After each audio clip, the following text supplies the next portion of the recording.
Okay, we're now in part 3 of Simon Dixon Live this week in geopolitics, and I'm going to be going through the geopolitical fallout of gold ending dollar hegemony. We covered most of the parts in part 1 and part 2 in terms of general impact on the currency side and technology side and the macro side, but it also has a geopolitical impact, and we can read what's happening in order to make determinations of what might be happening in many of these different wars, which is what I've always done when I follow the money. So as gold strengthens, it essentially breaks the currency pegs. What that means is that if you're pegging your currency to dollars, then you need to defend the peg. And the only way to defend the peg is to sell assets to buy up those dollars. And so you either sell your US treasuries or you sell your gold, and most people will be choosing US treasuries. At some point, you need the right strategic point, which all the central bankers that are members of the Bank for International Settlement and the largest shareholder being the Federal Reserve will be coordinating on their monetary policy in those node networks. And of course, partnering with the financial industrial complex, the sovereign wealth funds, and transnational capital, and the largest one being China as well. And so if you break those currency pegs, you effectively break a part of the petrodollar, because now if you're pricing your oil in dollars, where are you going to hold those dollars? You have to hold them in treasuries. But now the value of those treasuries is going down at a faster rate than the yield. And so therefore it creates a doom loop where there's no point holding it in those treasuries. And so instead you hold them in gold, and then that breaks the petrodollar. You start denominating it, and then you start looking at your actual trading partners. And so now America is an energy exporter. If you're Saudi, you start looking at who you're selling your oil to, and you see top on the list is China. And so you start creating some petro yuan. You want to manage your relationship with America. So you start buying US equities, which means you own more American innovation. You get more control over the American economy, and you create this transnational power structure. That transnational power structure controls the US military industrial complex, which also has the deep state for covert operations. You can ask them to stop doing covert operations in your country because you want to do more deals, and you can ask them to invest in regional stability, and you can rent the US military industrial complex as a mercenary militia army to go get you some resources, and you can change, and transnational capital controls the equation as more and more countries become subordinate to this structure, unless you've got sovereign wealth, when you can defend and negotiate and remain to a certain degree sovereign. So it means that essentially the US can only power a regional currency more and more into the future, which means that it can only power a regional bloc. And so it wants to dollarize locally, as we covered earlier, in regionally by destroying people's currencies in Latin America, and then using subordination of assets in Europe, and then look at this whole block with Panama, Canada, Greenland, and the various different ports in its local area. In part 1, we covered what that means for gold as a currency, so I won't repeat it here because this is going to be focused on geopolitics. Please go back to part 1 if you want to do that. And then in part 2, we covered the macro impacts, the Fed impacts, and the different trends on stock markets and all the different markets in part 2. If you didn't watch that, go back and watch that. But the next US show is that it needs to show strength while it shrinks into weak. And so that's exactly what we're expecting. So how do you do that? Well, you use your military might. You pump up the stock market through this increased spending on military. You do more and more financialization, and you negotiate. The finance powers negotiate with the military powers. The military are more aligned with, strengthening the dollar or making America great again. But the financial transnational capital, and they have a global vision as well. So I covered last week how this works, how you have to present to the military and how wars need to continue. So you need to manufacture another war in order to exit from one region. And then it moves over to the build back better type of phase as well. Watch my episode on geopolitics last week in order to get a real in-depth insight into that. But effectively, this is a managed handover of power regions that the global hegemon used to do its covert wars in, and now it's handing over to the powers that have aligned through this transnational capital of sovereign wealth funds and Western-dominated financial industrial complex. All of those negotiations are happening, and they've already happened. And the fact that we're not in World War III shows that all these different regional blocs and powers have decided that there was a better alternative. So my long-term thesis that I've always been covering every week for a long time, Europe will be split in basically Ukraine will be split between the financial industrial complex and Russia. Energy will be continued to be targeted to do further vassalization of Ukraine. China and US are basically negotiating with all regional blocs, but they're the main powers. US is not sovereign. China's sovereign because it's got its sovereign wealth fund, and US is represented by financial industrial complex and the other factions of power. And so the government works for private power. And basically the next operation is, what does China and American corporate powers decided to do with Iran?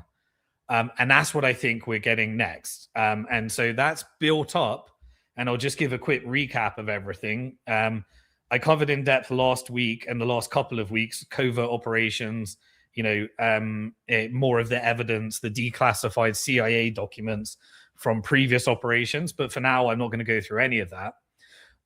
But my longer term thesis of what is happening here is that Iran is going to effectively be economically vassalized into China. Now, it will maintain independence, but complete economic dependence. China has been normalizing with the other Gulf countries and other people in the region. And so therefore, Israel and Palestine is being vassalized into the Gulf Cooperation Council, the GCC, led by Saudi Arabia. And that's why you had this normalization. I've been covering that a lot. Now, internally in America, you've got Israel. How do you vassalize a country? Well, you either do, there's a couple of models, right? You're either on the wrong side of the narrative, like Iran is, so you can do currency wars, destroy the savings of the people, color revolutions, infiltration by MI6, Mossad, and CIA, atrocity propaganda, and civil unrest. That's one way if you're on the wrong side of the narrative.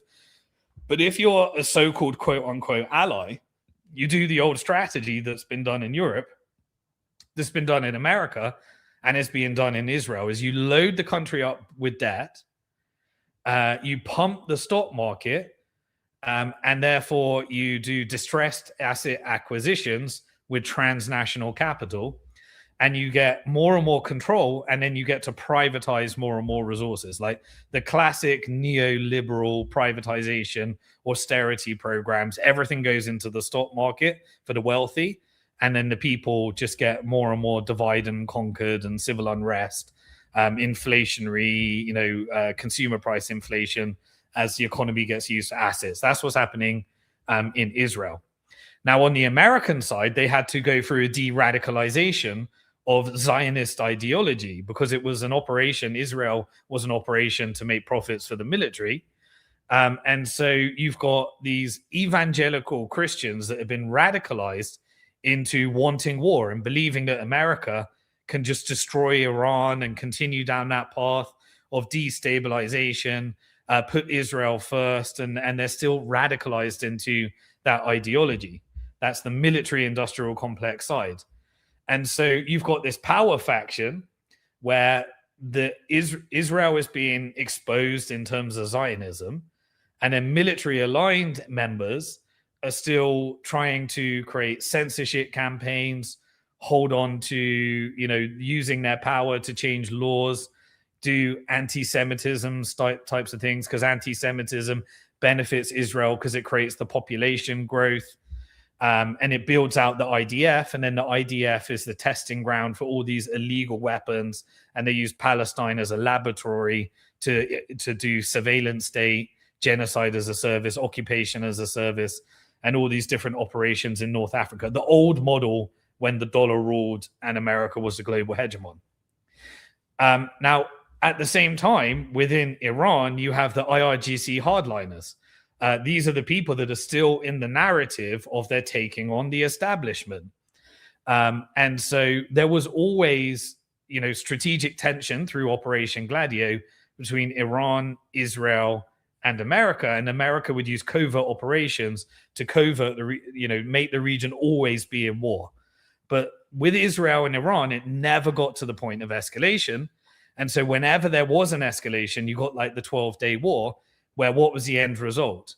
America got a strategic victory saying it took out the nuclear program. Iran got to say, we got to attack Israel and we showed strength through our hypersonics and various other things. But meanwhile, Israel was purging the IRGC hardliners through the infiltration of these Mossad operations, which I believe is that there is an internal power conflict within Iran. And that's why we saw many of these massacres, just like we saw with the resistance factions in Lebanon and various other forces in Yemen and in Gaza as well. So the IRGC hardliners are being purged as the country is economically vassalized into China. So China has diplomacy and leverage over Iran. And anyone that doesn't go with China's vision essentially gets purged in these increasing operations. Whereas in the meantime, there are factions of power that are all in coordination. So let's do a quick recap of where we are leading into this operation at the same time as the dollar weakening operation that we're seeing through. So the dollar weakening means that America shrinks to regional. And so therefore, all the regions that they used to guard is handed over to transnational capital and regional powers. Depending on the individual situation of their country.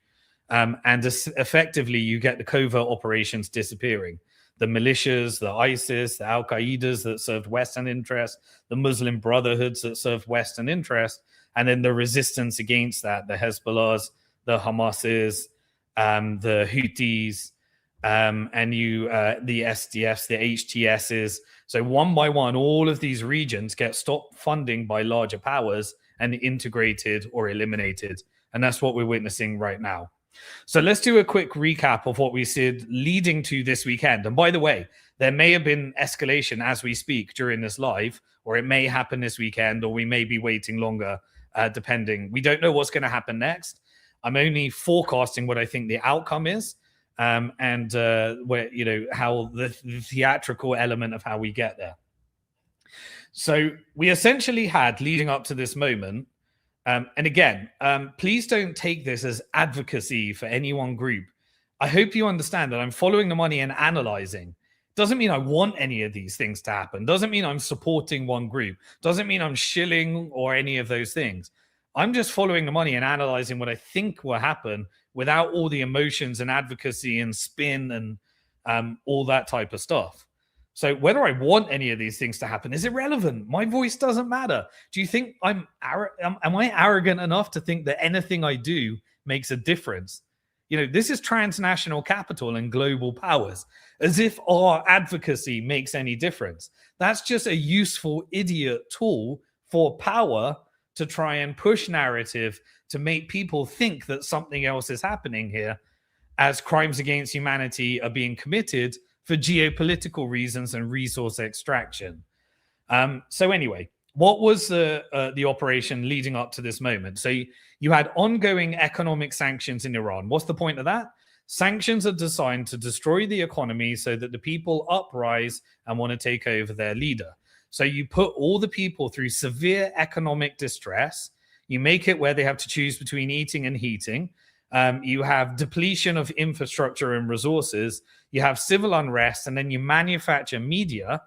And you basically have the Western organizations and NGO networks and think tanks that set policies through the National Endowment of Democracy, USAID, and they fund all these different non-governmental organizations and think tanks in order to create opposition narrative so that people get more and more upset and you control what people think around what is actually happening.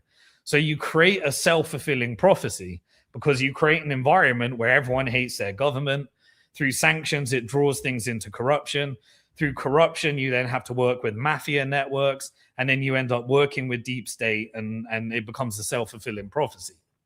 So at that point, once you've done enough of that, you have the CIA, you have MI6, you have Mossad, and they do an Operation Gladio. If you haven't read Operation Gladio by Paul Williams, it's basically where you leave stay-at-home militia army in order to create chaos. And then they're funded via these National Endowment of Democracies under the guise of aid. And so that creates the strategic tension so that you can have these covert armies like ISIS, Al-Qaeda, various other things. They come in, they create the damage. And then when you fight against that, you wrap up the propaganda as they're targeting the people. And then you get to say they're actually being funded because everyone's funding all these different militia groups. So you have all these different terrorist cells that are installed within Iran to create carnage. And then meantime, you have the diplomacy negotiations between Iran and America. It was JCPOA, which was the nuclear deal. That was done under multiple administrations, whether it be Obama, Biden, and Trump. You rip it up and then you deploy your European Union shields and you do snapbacks, sanctions by the European Union, which creates more economic distress because more and more relationships, all the people, they can't open bank accounts, they can't access their assets, they get more and more asset sieges, you get weakening of the currency, you get inflation. So you destroy the wealth of the local Iranians so that they get more and more dissatisfied. Then you have military operations against that as well. US and allies then come in and pick the strategic moment to attack the Iranian currency. And so what we actually had leading up to the last few weeks is we had a crash of the Rial by 50%. Scott Bessent came out and said that he engineered a currency raid. That's why Scott Bessent is here. These are all military operations precede currency operations in order to destroy the wealth of the average Iranian person. Then we had, leading up to Christmas, you had Trump meeting up with Netanyahu at Mar-a-Lago. And then they started pushing out the narrative of bringing back the Iran attack. You know, before the narrative was Trump was boasting about taking out the nuclear program. Then the narrative comes back. They're rebuilding the nuclear program. You know, we've had this for 20 years. And then it culminated in the merchant traders in Iran all doing demonstrations. They're all upset. That's an organic movement. Of course, they're pissed around the economic situation. Things are getting worse and worse for them. Initially, it's peaceful, but manufactured through currency wars and economic wars. And then you get the infiltration of the cells within Iran. So the US, UK, Israel, intelligence, they basically, co-opt the economic protests. They do some killing. The military fight back, do some killing. Everything becomes the fog of war. Media is utilized in order to say all of it was done by this side. And then the other side says all of it was done by this side. And so then the protests, they shift to violent riots.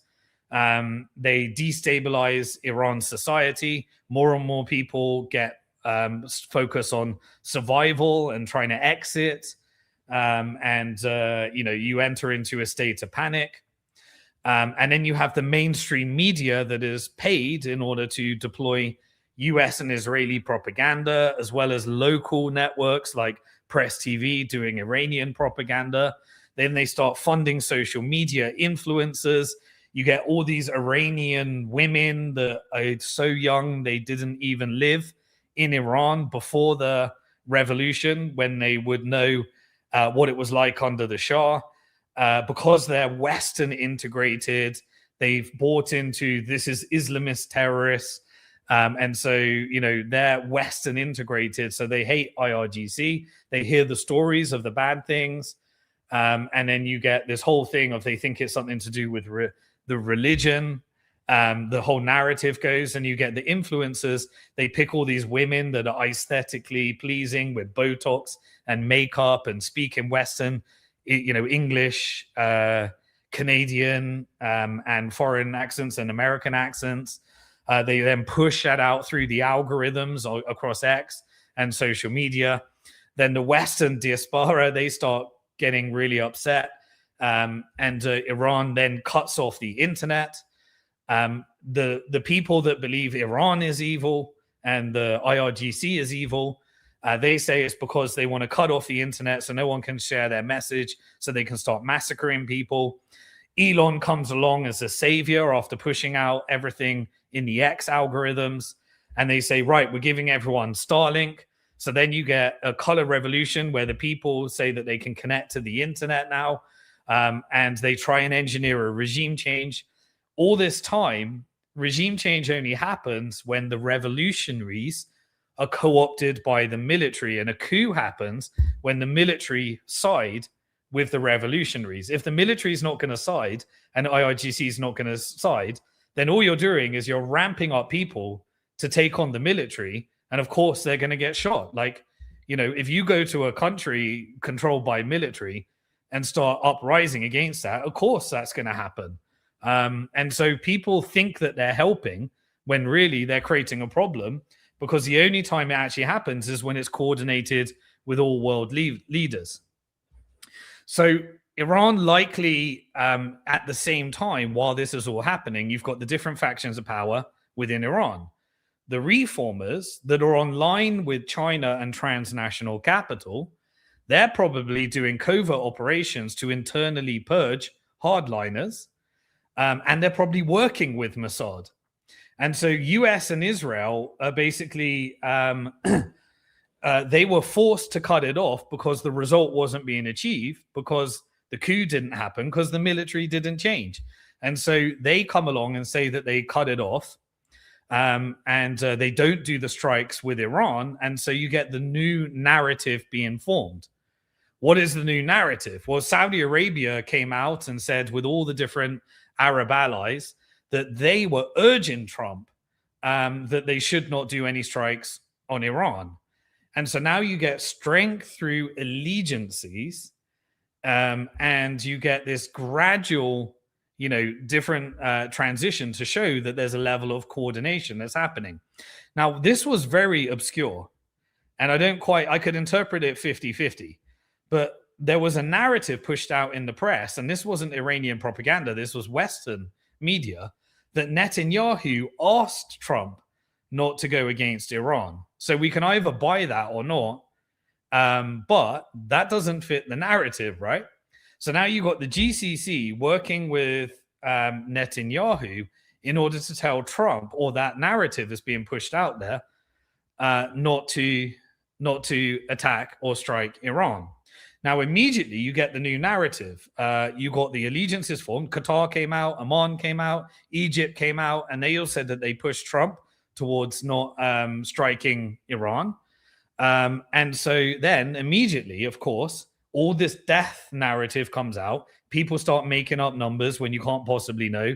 They say 3,000, 10,000, 30,000 killed, 50,000 killed, 1 million killed. Now,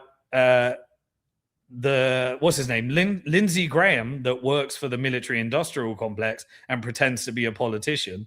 He said that Mossad were on the ground. Scott Bessent admitted to doing the currency operation. And so we know that these things are confirmed even by the Western side as well. So this isn't some kind of conspiracy theory. This is Operation Ajax 2.0. But IRGC comes out and says, right, we've confirmed, I think they said 3,000 deaths or something. But of course, they blamed Mossad and US and said that it was a covert operation. And then there were some that were shot in the crossfire. The Western media comes out and they say it's all IRGC killing civilians. They're taking out protesters. They're about to hang them. And now you have the optimum narrative leading into the negotiations. So what have you got? You've got basically war on, war off. And so you can keep saying it based upon Iran agreed not to kill these people. Oh, Iran has started to kill these people. And so Trump started using, yeah, we didn't strike because Iran said that they're not going to hang these people anymore and the killing has stopped. And so now you've got the PR narrative. Remember how it was leading up to Venezuela? We're taking on the drugs. We're not taking on the drugs. They stopped delivering the drugs. And, you have the PR narrative for the magatards and Q-tards. And then you got the same, they agreed not to kill, they're killing. And so this is based upon the next phase of the operations. Now, what I want to do is I want to do two more things. I want to play an overview of, I think, a brilliant analysis that's in line, slight differences, but in line with, my schools of thought in terms of where this goes next and what's actually happening here. And that was by Shahid Bolson at Middle Nation that released a video on Iran. I'm going to play an AI summary on it. He's going to go through what he thinks is happening here. And then we're just going to go through what we think what happens next and combine it with the fact that why is this happening now in relation to everything we covered in the weakening of the dollar and gold being, kind of resetting the world into multipolarity. And then we'll just end off with like some final thoughts and some things that you can be preparing for. So Azad, if you could play the final AI summary video on the Iran operation. So, what is really happening in Iran right now? We're about to dive into a pretty provocative theory from analyst Shahid Bolson, based on his analysis from January 26, 2026. And his argument is that what we're seeing is way more complex than what you're getting in the headlines. In this explainer, we're going to break down his core idea, that we are not watching a simple protest, but a full-on inside job he calls a controlled demolition. Okay, so before we get to Bolson's theory, let's quickly cover the two stories you've probably already heard 1,000 times, because according to this analysis, they're both missing the real story. On one side, you've got the standard Western narrative, right? This is a classic color revolution, backed by the US and Israel to topple the regime. Then, on the other side, you have the anti-imperialist story. This is a legitimate government heroically fighting back against foreign interference. Both of these narratives are simple, they're familiar, and, according to Bolson's, they're fundamentally wrong. And this is where it gets really interesting. Bolson asks us to think about a third option, one that kind of flips the other two on their heads. What if the chaos we're all watching isn't being driven by outside enemies at all, but by powerful people inside the Iranian regime itself? Now, let's be clear, this theory doesn't just ignore what's happening on the ground. Bolson makes it very clear that these protests started because of very real, very legitimate problems. I mean, look at these numbers from December 2025. Food prices shot up 72%, inflation at 42%. The economic situation was an absolute disaster. People had every reason to be angry. But, he argues, this genuine anger became the perfect fuel for a much bigger internal political game. So, that brings us to the core of this whole analysis, what he calls the controlled demolition thesis. This is the central idea, the metaphor that explains what's really going on behind the scenes. Think about what a controlled demolition is. It's not a foreign attack. It's not a random explosion. It is the precise, calculated takedown of one part of a building to save the entire structure. And in this case, we're talking about the slow, orchestrated removal of the regime's most rigid ideological hardliners, not by the CIA, but by their own colleagues. You see, the most important thing to get here is that the Iranian regime is not a monolith. It's split. On one side, you have the pragmatists. They can see the writing on the wall. They know that to survive economically, Iran has to integrate with the new regional powers. We're talking BRICS and their neighbors in the GCC. But on the other side, you've got the hardliners, especially inside the IRGC. These are the true believers who would rather see the country burn than give up their 50-year-old mission of resistance. So you can see the massive problem this creates for the pragmatists. They can't just fire the hardliners. The IRGC has its hands in everything. The security forces, the economy. Trying to purge them directly would almost certainly trigger a brutal civil war. And let's face it, a failed state of 90 million people helps nobody in the region. So what do you do when you can't fix a problem from the inside? Well, you outsource it. And this is where the theory takes a really controversial turn. Because if the pragmatists are outsourcing this problem, who exactly are they outsourcing it to? The answer might just shock you. Bolson points to what he says is a decades-long, symbiotic, and very secret relationship between Iran and its biggest public enemy, Israel. And before you say that's crazy, he points to documented history, like Iran literally buying weapons from Israel back in the 80s. The rule of thumb here seems to be the louder the public screaming, the deeper the quiet cooperation might be. So this slide lays out the playbook. It's a 4-step strategy. Step 1, you let the economic conditions get so bad that protests are inevitable. Step 2, you let the hardliners do what they always do, respond with predictable, horrific brutality. Step 3, that brutality gets filmed, it goes viral, and it completely discredits them, both at home and abroad. And that leads to the final step. It gives the pragmatists the perfect excuse to step in, push their rivals aside, and frame the whole thing as if they're just listening to the people. Now, it is absolutely crucial to understand that this internal power play isn't happening in a vacuum. It's taking place right in the middle of a massive global power shift, where all the old rules are just getting thrown out the window. And you can literally hear this shift in the streets. This chant right here, "Neither Gaza nor Lebanon, my life for Iran," is absolutely devastating for the old guard. It's a direct public rejection of the regime's entire foreign policy, the very thing they've used to justify their power for 50 years. The people are basically screaming, forget the foreign adventures, focus on us. So, why now? Why is all this happening now? Because the world has fundamentally changed. The old world order that allowed Iran to play this role of the regional disruptor, it's collapsing. The new game is being run by powers like China, Russia, Saudi Arabia, the UAE, and what do they want? Stability, economic integration, trade. Iran's old business model of funding proxy wars is just plain bad for business in this new world. And if you need proof of this new reality, just think back to when Trump was threatening to attack Iran. Who stopped him? It wasn't activists in DC. It was his own so-called allies in the region, Israel and the Gulf states. They were the ones who told him to stand down. That moment showed everyone that America isn't the sole global power anymore. The regional players are managing their own backyard now. Okay, so this is a really fascinating theory, right? But how will we actually know if it's true? Well, the great thing about this analysis is that it gives us specific, testable predictions. Bolson lays out some very clear signals that we should all be watching for. And he puts a clock on it. He says the next 2 years are absolutely critical. We're in the crisis phase right now, in 2026, but by 2027 or 2028, we need to see a clear pivot. If these signs don't start appearing, then the theory is probably wrong, and we should expect something much, much messier for Iran. And what are those signals? 4 key things to keep your eyes on. 1. Selective prosecutions of IRGC commanders for the crackdown. 2. A flurry of new economic deals with BRICS partners. 3. A complete and total abandonment of their old proxy networks. And finally, 4. Major internal reforms that strip the hardliners of their power. Any one of these would be a huge deal. All 4 would be undeniable. If this all succeeds, if the controlled demolition works, Bolson paints a pretty incredible picture for Iran's future. He predicts that in 20 years, Iran will look less like a theocracy and more like mid-20th century France, a global hub for art, culture, and business, a truly prosperous nation. So that leaves us with one final massive question. Are we watching a sophisticated, maybe even brutal, but ultimately necessary political maneuver for a country to survive in a new world? Or is this just an incredibly elaborate conspiracy theory? Well, according to this analysis, we don't have to guess. The next 2 years will tell us everything. Okay, now I'm not saying whether all of that is true, whether it's not true. That is one person's analysis. There'll be bit that people hate, that people love, people that disagree with. But the point is that it's obviously not the narrative that we've all been fed.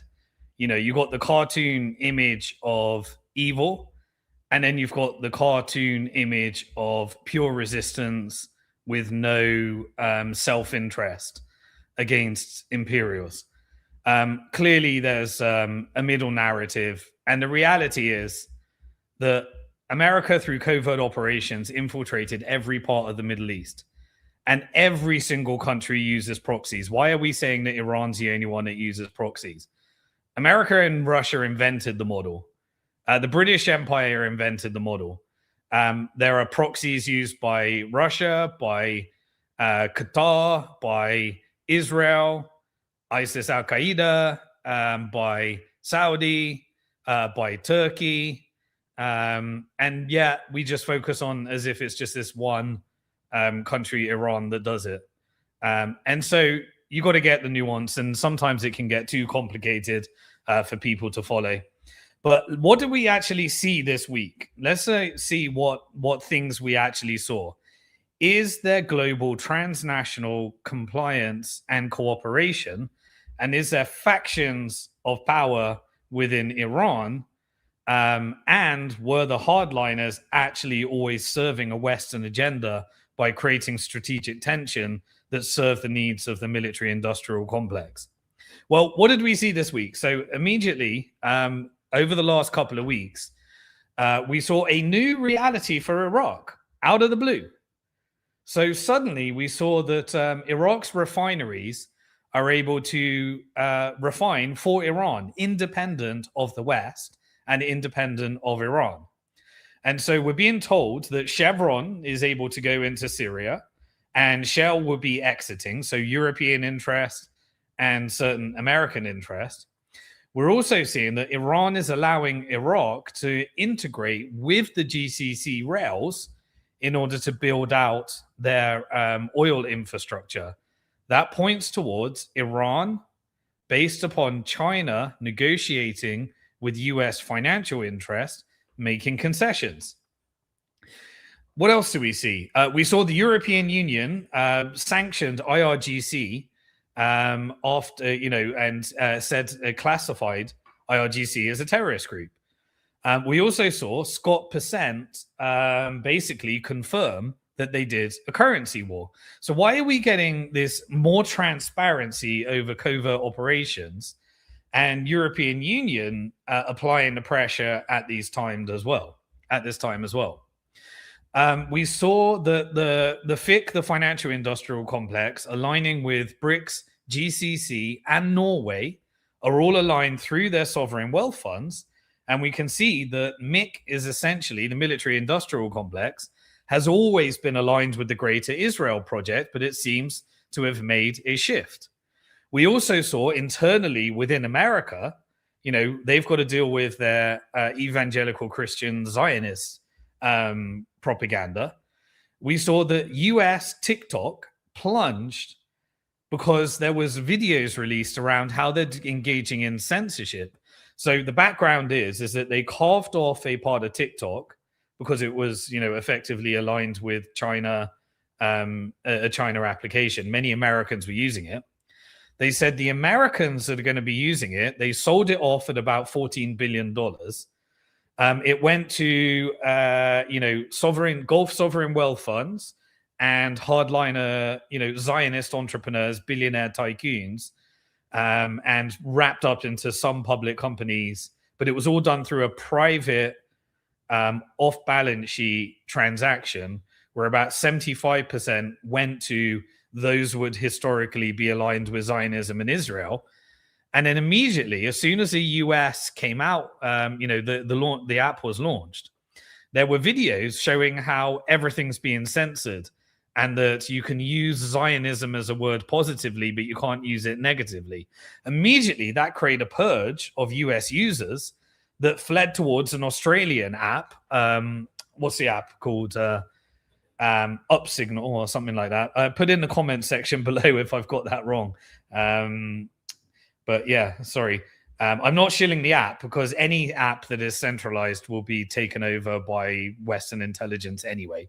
I mean, that's just obvious. If you haven't figured out that one, it's only decentralized that's going to be able to put up some form of resistance because you just... And immediately they came out announcing their policy that they got a board to look at hate speech and various other things. So same old thing. But there was a purge from US using TikTok. Now, one could say that that was stopping US using an app that was China controlled. And it was also selling it to Zionist-aligned, Israel-aligned billionaires and then destroying the value. Take your pick. This is just speculation from following the money. But the reality is that Americans aren't going to be using TikTok, and the value was really significantly harmed after Netanyahu saying that he controls TikTok and various other things. So it plays into the civil unrest campaign, right? You're exposing Zionism at the same time as pushing into the narrative that Israel controls the world, so that you can get the plausible deniability and the connection between the military-industrial complex and Israel that's coming back and just propping up the US stock market as well. The Iran reform side of that, because we saw many purge, I think they're aligned with China. And China is aligned with Gulf sovereign wealth and financial industrial complex. So by vassalizing Iran to economic dependence upon China, China sets the rules. And China said normalize with Gulf countries. Gulf countries are acquiring with FIC, and that's creating the transnational capital flow. UAE is being used basically to acquire Israeli assets. So Israel, and through Abraham Accords, UAE, they look like bad cop. Everyone calls them traitors. Everyone calls them bootlickers. Everyone calls them, controlled by Zionists and Israel. Meanwhile, they're able to do economic trade. And as more and more of the assets go through the distress asset stripping exercise in Israel, UAE is able to acquire more and more of them. Saudi maintains its good cop, I won't normalize until Palestine is free. And then we started to see more and more of Israeli assets acquired in the AI side. So Israel has very strong technology because it's essentially a division of the military-industrial complex where it gets to test all these illegal technologies.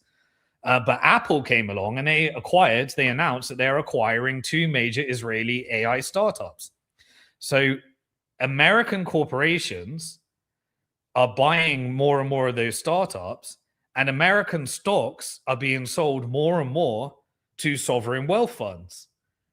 And so you can follow the money and you can start to see these economic operations to vassalize Israel into the GCC via these different mechanisms, and vassalize Iran into China. And then the major powers, US corporate power and China, are negotiating leading up to their meeting in April. What else did we see? We saw Egypt created a $25 billion, I think it was gas or oil deal. I can't quite remember, with Egypt. I need to look into the details again. What does that do? That creates an economic dependency. If they pull that revenue, that significantly hinders the Israeli economy into this. Now, what else do we see? Affinity Capital, which is the Gulf Sovereign Wealth Fund, ran by Jared Kushner for the Trump family legacy. They're effectively where all of these deals that are going to be managed by the Board of Peace, as we covered last week in the World Economic Forum Davos meeting, they're acquiring more and more of Palestinian illegal settlements based upon using Israeli terrorists and settlements that are funded by the US, by the Israeli government. That pushes more and more debt. This is like a militia. And then it goes through Affinity Capital, Affinity Partners. All of that money was funded by Gulf sovereign wealth funds. They get to bribe Trump.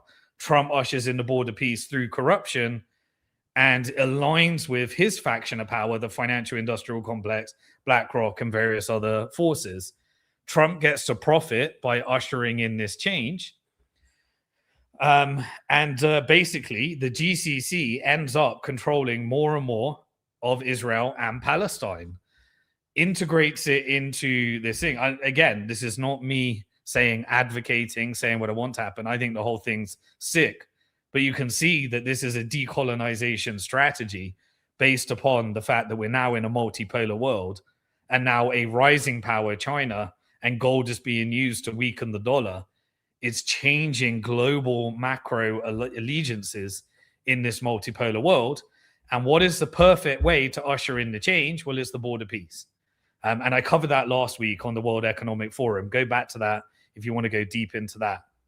So what is this war that we're witnessing right now? I think if you put all this together, and we'll keep reviewing as it happens, it is a purge, an internal purge by IRGC into taking out hardliners.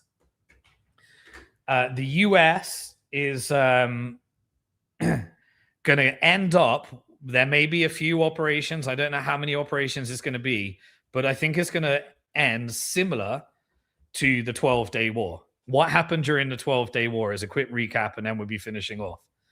The US got to say that it eliminated the Iran nuclear program. Maybe that's what escalates the next stage. You get strikes directly from America. The warships are over there. Maybe they've already started as we're speaking. Maybe they happen this weekend. Maybe it takes a little bit longer. Last time, Israel started the strikes. I'd suspect this time, US will start the strikes direct. He's built his narrative to the West. They're killing people. They've created all their, we're saving the Iranian people, so they can go on and off. What is going to happen at the end of that? Well, Iran is going to utilize and use up all of its weapons, and it's going to target probably locations within Israel, just like the 12-day war. Last time it took out Mossad assets, it took out various other ports and various other assets, but the debt to GDP went up, the insurance premiums went up, the ports were significantly hindered, and it burdened Israel with more and more debt. And so you're using the distressed debt strategy that will lead to more and more types of acquisitions as well. You lose your productive population, and basically only the military Mossad technology that Apple's buying in the deep state side goes through. You get to acquire more and more of the AI stuff, and that will be done in partnership with the Gulf as usual. In US, you basically continue to make Zionism a toxic asset. You then push Israel, showing the Israel power factions, so that people get the civil unrest campaign. You kill two birds with one stone. You push out the surveillance state by weaponizing the different narratives. The GCC essentially said already that they're not going to allow any of their land to be used to target Iran. And so it looks like there's more resistance there. We'll see what actually comes from there.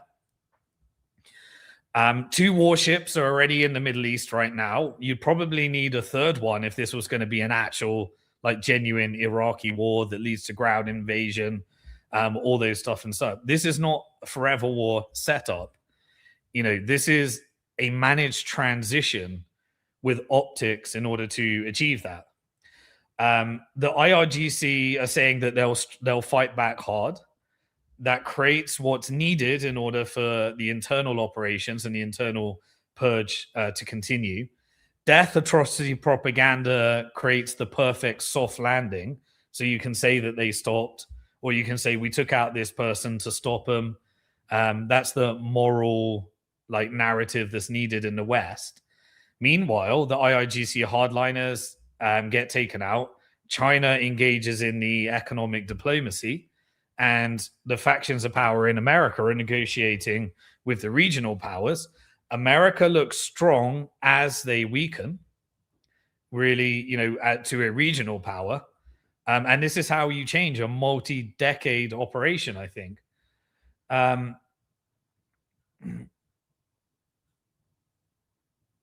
So I think we'll probably see something happen this weekend. It seems to be pushing towards this crescendo. But all I'll say, I don't know all the details. Follow me on X and I'll give live commentary as everything happened. I'll reinterpret it. I'll follow the markets, and we'll be back next week. But right now, the end result will be confirmation that we're moving towards this multipolar world order, and it is irreversible at this stage. We interestingly had a document announcement, and this is the final part that we'll be covering, from the US that puts in writing pretty much everything I've been preparing you for. So there was a document that came out. So that's what I think happens next in Iran. Now, as we're having this currency weakening, as gold is becoming the world reserve asset, as these different operations are happening, we had a document released from the military-industrial complex mouthpiece, which is the Pentagon, that there is a new national defense strategy. And what did the new national defense strategy say? It downgraded China as the top threat. And make sure I get the right wording right, because they were very focused. It refocuses from China on the US homeland and Western Hemisphere. Is that not what I told you exactly would happen? There'll be nothing happening with Taiwan because China's already negotiated that part. Russia and BlackRock get Ukraine. Civil unrest campaigns in the Western Hemisphere, both in America, in Latin America, and Europe. That's exactly what they're saying here. So they're focusing on the homeland and the Western Hemisphere. Basically, they're saying we need to, as national security, focus on our own country. That's called become a regional power. It also blames earlier governments for neglecting US strategic interests in places like Panama and Greenland. So it created the Biden narrative. We had an announcement that the Panama judicial favored BlackRock over China and the Hong Kong shell companies that were controlling the ports in Panama. So that was obviously part of the negotiation. Remember, Panama had been infiltrated by IMF and covert operations by CIA previously. And then we got a ratcheting up of Greenland. So this is drawing the border in the Western Hemisphere, Panama and Greenland, and they're creating the narrative for what comes next. They blame Biden for what they're about to do to Europe to get to the next phase. It also said that in the document, Europe is deprioritized in relative terms, whatever that means. The wording that they specifically said, it said, although Europe remains important, it has a smaller and decreasing share of global economic power. It's basically saying we're going to turn it into a vassal state for the financial industrial complex. And we'll leave that over to Russia. Nothing to do with us. This is NATO and Russia. Exactly what I said. It helps the US stock market. The central banks will be used. And it will escalate destabilization and blame shifted over as if it's Russia and Europe.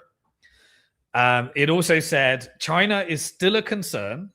So I think they still want to sell defense weapons in Japan, Taiwan, Philippines, various other things, but no longer the main one. And so expect less action on the Chinese side, less narrative around Taiwan. There were different... we saw naval drills and various other drills between Russia, Iran, and China leading into this. Most people think that that's war bang into World War III, when really this is negotiations, I believe. The strategy also said that the US must prioritize defending the US homeland and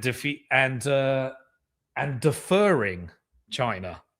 So defer China till later, maintain narrative, but focus on civil unrest within America. AI, surveillance state, technical industrial complex that they've already beta tested. Russia, Iran, and it also said Russia, Iran, and North Korea are mentioned, but they're not central. That sounds like a document saying that we are in a multipolar world. America is no longer the global hegemon, and America is a regional power, and it needs to focus on regional. That is the end of the dollar that was propped up by covert war, death, destruction, massacres, replacing democracies with dictators, extraction of resources, IMF, currency wars, destroying savings, genocides, ethnic cleansing, everything that propped up the dollar for the proof of weapons network in order to extract resources globally. That sounds like a regional currency to me. They said that Iran, North Korea, and Russia, they are not as prominent as threats in basically, and that's what the document outlined. So the world has changed. I mean, we got you ready for this. We were covering it all the way through. We were following the money all the way through. And what I've noticed is it tends to get you 2 years ahead of all the media BS, keeps you out of all the games. And once you know it, you can just start preparing. Because as I've always said, when a storm is coming, you don't want to be lied to and ill-prepared. You want to be, fixing your roof, getting you what equipment you need, getting your raincoat, getting your umbrellas, putting on the boxing up your windows, whatever I'm trying to say here. And that's why I want you prepared. And that's why I want more people saying this and understanding this. And please do share the content. So I hope you've watched in real time. If you're new to the show, then hopefully you can judge me and come back. And what it tends to happen is people get very upset in the comments, call me an idiot, say that I don't know what I'm talking about. And then they come back a few years later because I publish my predictions, unlike everyone else that's just sharing propaganda, saying things that are in line with media narratives. I actually put predictions out there. I put my money on the line and I share things rather than just giving commentary on that. And you get to judge me on that, whether these things actually happen. My interpretation of the document and everything that's happening is that all powers have basically aligned around not having World War III.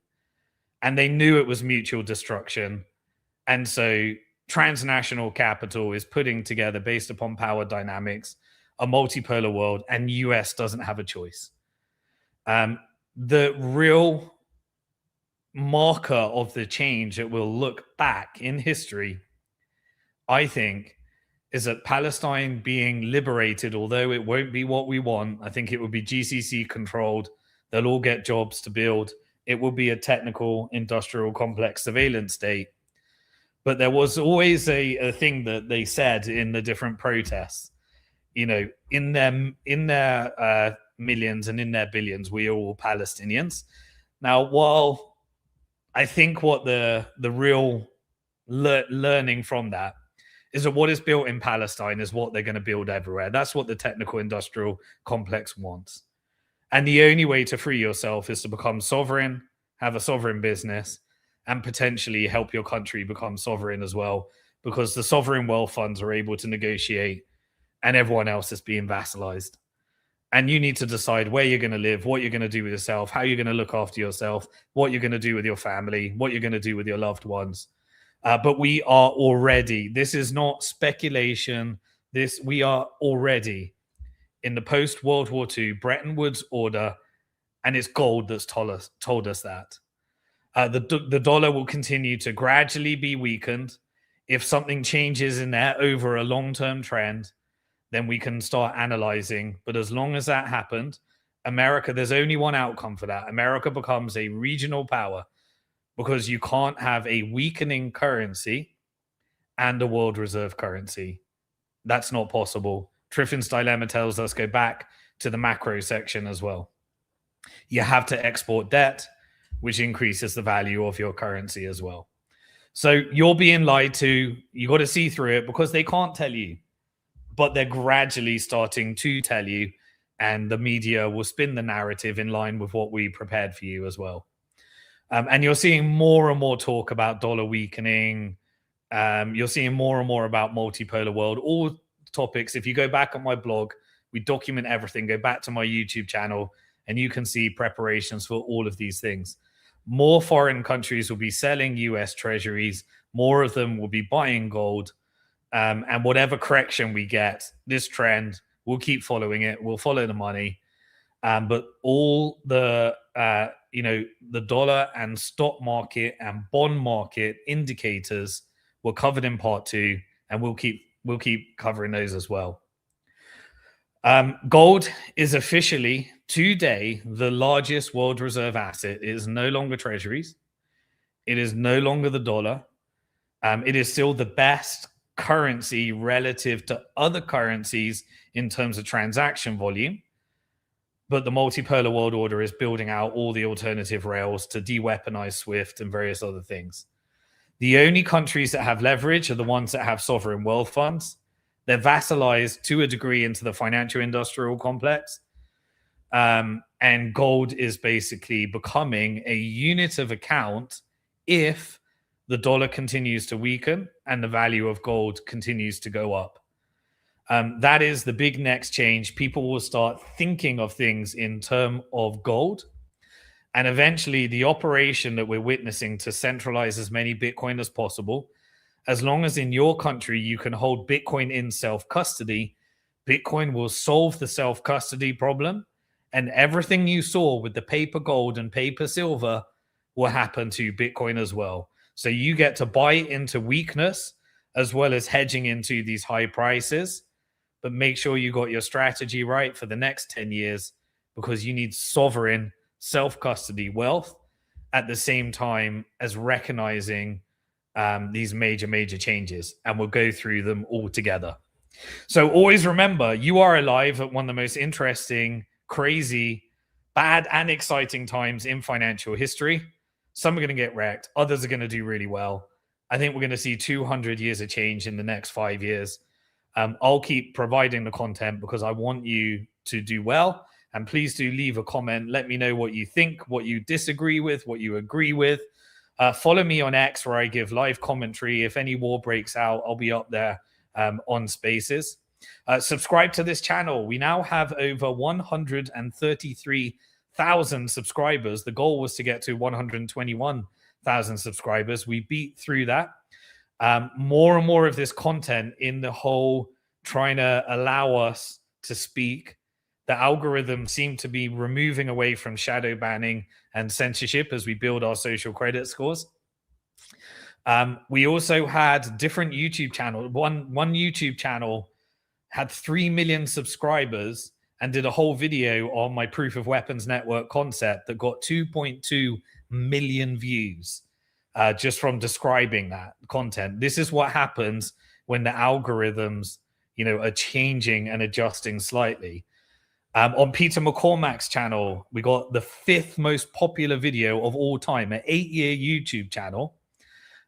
We did better than Tommy Robinson, little Tommy. He's trying to get some money from Dubai now and the Muslims, because Israel's probably turning into a distressed asset, and he's shilling some shitty scams as well, trying to get the money together. Now Israel maybe not find him useful in this thing. We beat, some of the centralization Bitcoin operations like Michael Saylor and all his multiple interviews.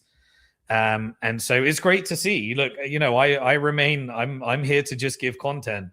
And if people are liking it, and it seems like more and more people are liking it, please do help me. We did lots of debates. I did a debate on my channel with Professor Jiang. You requested me to do one with Jeff Booth. We went through black pilling versus white pilling and orange pilling, various other things. We'll start releasing that. I'll keep doing that. We seem to be on a roll, and it's all because I'll keep giving the content. You keep sharing. In case YouTube takes me out and that changes the algorithm, I'm sure it will do at one time. I'll keep streaming on X. I'll keep reposting this onto Rumble. So make sure you follow me on Rumble in case I get wiped out. And we're also building on SimonDixon.com a back-end infrastructure so that we can, in case we get taken off all networks, subscribe to, join me, get a Bitcoin HardTalk membership portal. We'll be rebranding that as well at some point. We're trying to do all this together. We've got a team of people. So go over to SimonDixon.com. We got no ads, no sponsorship. We're not selling anything, no products. We're just giving you what we're following the money, and you can figure out what you want to do with that as well. So no agendas there. We don't have to answer. I spent my whole life being as sovereign as possible, making business sovereign as possible, and live in a country as sovereign as possible. There's no such thing as perfection. Just commit to doing better, and enjoy any type of price crashes and corrections. You get to buy into weakness. Have a longer term plan. Don't trade. If you want to boycott the Federal Reserve, buy some Bitcoin. If you want to you can buy some gold as well. If you want to boycott the BlackRock and the financial industrial complex, don't own it through ETFs, own it in self-custody. If If you want to boycott the banks, don't borrow against your assets, don't mine fiat currency. If you want to boycott the technical industrial complex and the proof of weapons network and stocks in general, invest local. If you want to boycott the companies, vote with your money rather than voting. It doesn't make a difference unless you're buying politicians. It's a pay-to-play system. So vote with your money by spending local, and support yourself, your family, your community. Get sovereign, and help as many other people to become sovereign as well. Hopefully then we can do this with a bit of peace, love, and unity, because my fear is that most people are not prepared for this. They're doing it in chaotic fashion. And we need some sovereign people that are going to be essentially the next elites. And we hit the cycle again. Like, that's just seems to be the reality of life. Life is a test. Do you do more good or do more bad? I think that's the ultimate test. So serve humanity. Don't fall for these divide and conquers. Fight oppression as much as you can. And I'll see you this time next week for another episode of Simon Dixon Hard Talk. Peace.